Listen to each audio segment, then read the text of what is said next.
Hey everybody, Q Paul here from 2Xpacks Mexico. Welcome to the channel. In this video I'm going to be talking about safety in Mexico. This is the first of many videos I hope to do that address certain aspects of safety and crime in Mexico. This one is about watching out for falcons at the bank. I know that title might have kind of thrown you off. We're not talking about the birds, we're talking about people. I'll explain more of that later. And this doesn't happen very often, how Lynn and I almost fell victim to this very type of crime. Yes, I'm going to be sharing that tale with you as well. If you like videos like this one, all I ask is you take the time to hit the like button. And if you're not a subscriber, hey, why not subscribe? I might actually talk about something you find interesting one day. I'm just saying. All right, let's get started.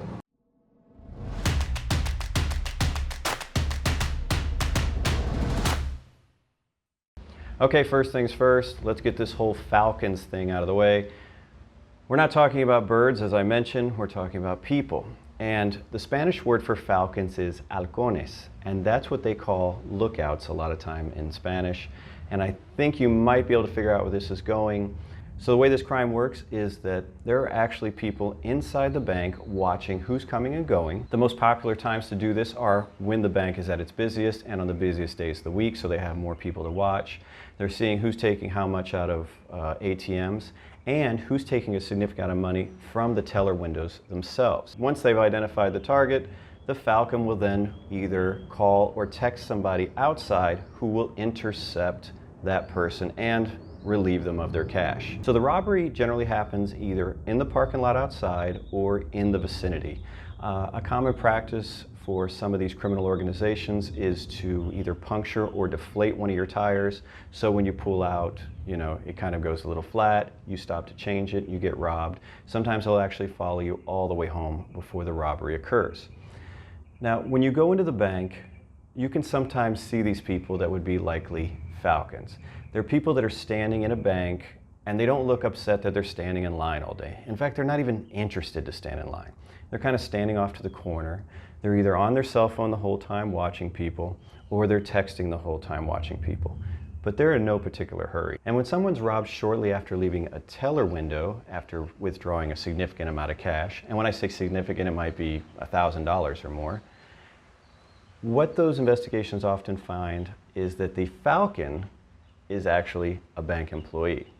So even though you don't see anybody around, that person behind the glass might actually be a suspect. So you're probably like, well, Paul, how prevalent is this thing? How common is it? Oh, it's pretty common, and it's actually been steadily increasing in many areas of the country over the last few years. In fact, in this article from February of 2020, and that's just when the whole pandemic thing was about to kick off and shut everything down, in Mexico City alone, an increase of 2,700% in these types of robberies over the previous year. 2,700%. That's pretty significant. But these aren't isolated to just the big city. They are all over Mexico. All you have to do is just look through your news articles and you're gonna find many of them. Now, many of these areas are starting to be more proactive and go after these criminal organizations, and they have been making arrests. One of the states that's been more successful at it is the state of Jalisco, which has upped patrols, put more officers at the banks, and also has a program called Cuentaviente Seguro, or Safe Account Holder. And what it is that before you're actually going to go withdraw money from the bank, you can call the police and they'll go with you to take the money out and make sure that you leave the bank safely, which is a really nice service, I think. Now, I know I'm going to get the negative Nellies that are going to comment, Paul, with so much police corruption, why would you have the police go with you? There is a point there. There is some police corruption. Well, there's a lot of police corruption, but I'm going to talk about that in some other videos. That's another topic. Still, with this type of program, I haven't heard of any negative news. One of the reasons is that you're actually calling and having an officer dispatched. So if you're robbed shortly thereafter, or robbed by the police officer, they've got a pretty strong suspect. And that's probably why it hasn't been a big problem. And for you folks in Mexico City, you have a similar service there. You can access it through their mobile app called Mi Policía, or My Police. One of the features is that you can contact them so they'll go to the bank with you. I'm going to do a separate video about that app because it has another feature which I think is super cool and even much better than this one. But this is a pretty neat feature, so if you want to use it. You may not always be able to have a police officer go with you to the bank, or maybe you just don't want to. So how's some other ways you can keep yourself safe?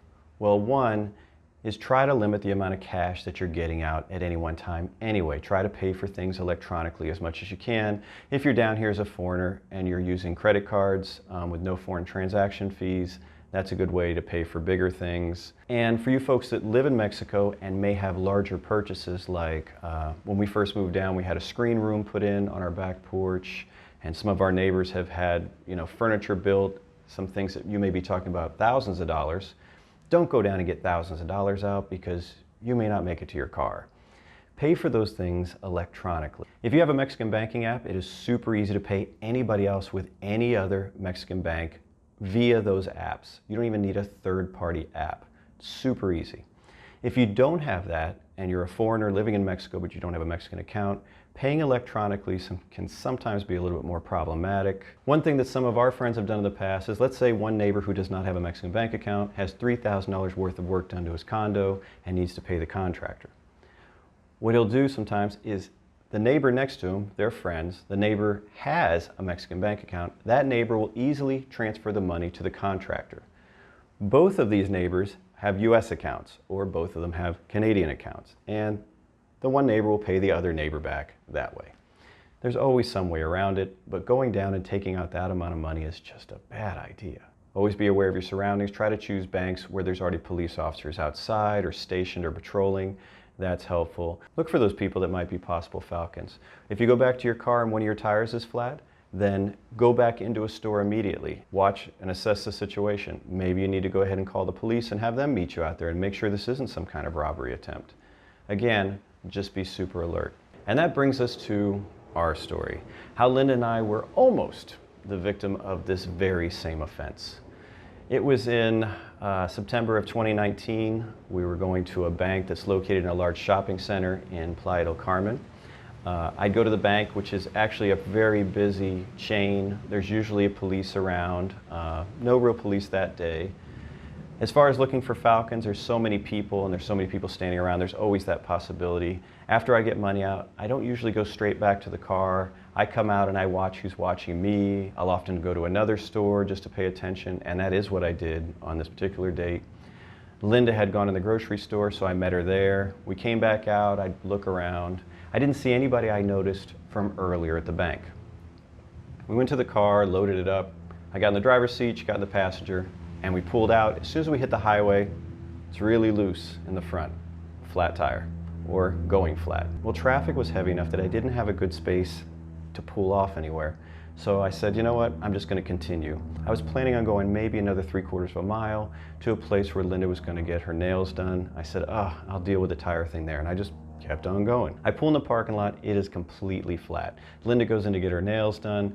I call a mobile tire repair company. They come out, pop it off, soap it up, because they can repair it right there. He starts rolling it around. He's like, your tire, it has no damage to it. There's no puncture. He goes, I think it's like somebody just deflated it. So I'm like, really? I still didn't make any connection about a possible robbery because there hadn't been any that I was aware of in that parking lot. Well, in the next couple of weeks after that incident, news stories started coming out where people were being robbed in that parking lot in the exact same way. Tires flat, they stop. Here come the people with guns. I guess in our case, we were just super lucky that Linda did not notice that flat tire when she got in that side. I'm sure as we were starting to pull out, those robbers are like, they're gonna stop any second. Where are they going? And they may have followed us for a while, but again, I pulled into another really populated area with a lot of people around, so I'm sure that helped as well. And I know this was a potentially scary incident, but I can tell you that in almost 6 years in Mexico, we've never been the victim of a crime, and this was the closest we've ever come. Well, that we're aware of anyway.